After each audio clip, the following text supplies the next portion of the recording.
So as I was saying, that's how you realize you messed up. The process of buying a car is very stressful, especially if you're a first-time buyer. So on today's video, I'll be sharing some car buying tips and the mistakes you should avoid if you're in the process of buying your first, second, third, or your retirement car. If you are new here, my channel has almost everything you need to know about buying cars except the mechanical stuff, for obvious reasons. I've covered topics like buying used cars, car finance, insurance, selling or trading in your car, what to do when you can no longer keep up with your payments and more, but asikho lapho. Today's business is car buying tips, and tip number 1 is good timing. When you're planning on buying a car, it's very important to time the purchase properly, because some seasons have better deals than others. Yes, you can get good deals anytime if you are good at scouting and negotiating, but for average consumers who are still new to the game, the best time to buy a car is when dealers are running specials. This normally happens around major holidays like Easter, Christmas, and New Year. You get good deals without even negotiating. You can also get nice deals towards the end of a financial year when businesses are wrapping up their books. The issue of Black Friday is very tricky because sometimes you get real discounts and sometimes it's just a scam. I once saw a 2018 318i going for 279,900. And on Black Friday they increased the price to 289,900 and called it a Black Friday special. So sometimes Black Friday specials are not really special, it's just daylight robbery. The other trick you can use to save money is targeting outgoing models.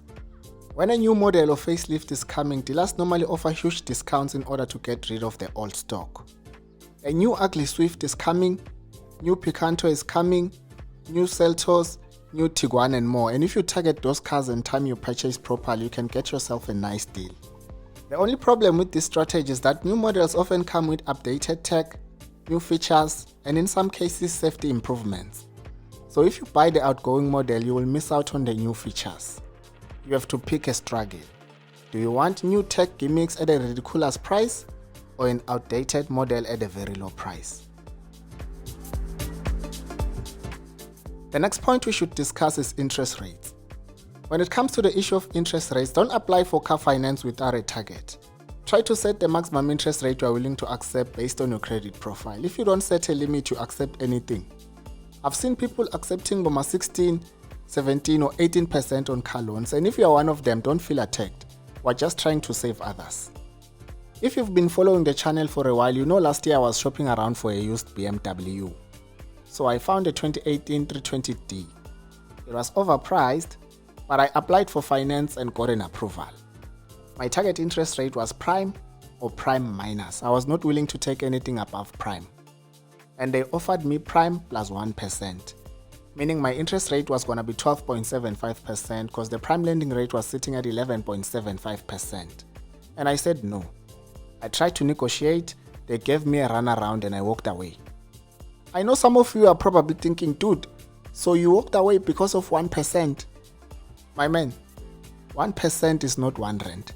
If it was not a big deal, they were just gonna chop the 1%, but the fact that they gave me a runaround tells you everything you need to know.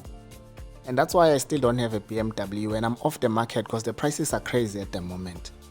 So don't just accept whatever you're offered, be prepared to walk away if you don't get what you want. Some people just accept anything, all they want is an approval. They don't care whether the rate is good or not, they take the deal. Then there's those who don't know their interest rate at all. They just apply for finance, get an approval and take the car. You ask them what's your interest rate, they have no idea. There's a trend I've noticed with most banks. If you opt for a balloon payment and pay no deposit, they offer you a lower interest rate, but if you don't want a balloon and pay a deposit, you get a higher interest rate, even if you have a good credit profile. So if you know you deserve better, always negotiate and stand your ground. Tip number 3 is the issue of car insurance. In December, I tweeted about car insurance and the comments under that tweet really shocked me. People are paying crazy premiums, now excess of up to 35,000 rands for budget cars. True story, I'm not making this up. Someone was paying an insurance premium of 3,500 with an excess of 27,000 rands for a Polo airline. This person was a new driver, high risk, staying in Soweto, high risk, driving a VW Polo, high risk. In a situation like this, everything is working against you and we can't really blame the insurance company. So before committing yourself to a particular car, try to get some insurance quotes to see how much it costs to insure that car. There's a link in the description and comment section. Just do a quick online quote to see how much it will cost to insure the car you want. Don't just commit yourself to a high-risk car without knowing how much you're going to be spending on insurance. At number 4, we have basic car knowledge, because knowledge is power. It is very easy to get scammed if you are ignorant. So regardless of your gender, you have to learn the basic things about cars, insurance and finance before buying a car. There's no need to cram info about every car brand out there. You can just focus on the specific brand you want. Learn about their model lineup and their different spec levels. If you want a VW Polo, you should know the difference between a Polo Vivo, Polo Vivo GT, Polo Live, Polo R-Line and Polo GTI in order to make an informed decision. If you are ignorant, you think you are buying a Polo GTI and where it's just a normal Polo with GTI stickers and aftermarket rims. GTI TCR, that's not really a TCR but does pumelap. With insurance, you have to know terms like premium, excess, shortfall and exclusions. Then with finance, you should know things like balloon, interest rates, admin fees, settlement and more. Number 5 is a bonus, and it's type of car and safety features. I roast a lot of cars, but I only have serious beef with only 2 cars. 1, 2. A Kwid costs 200,000 rands, but I'm not here to tell people what to do with their money. So buy what you love. But always remember that the cheapest car is not always the best car to buy, because in the event of a crash, you or your family members will cry tears. Either way, there's gonna be tears involved. Welcome to another video.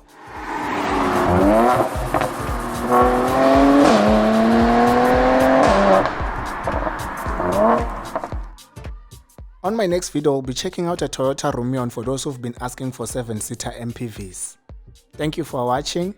Don't forget to like, share and subscribe to the channel for more car content in a Mzansi context.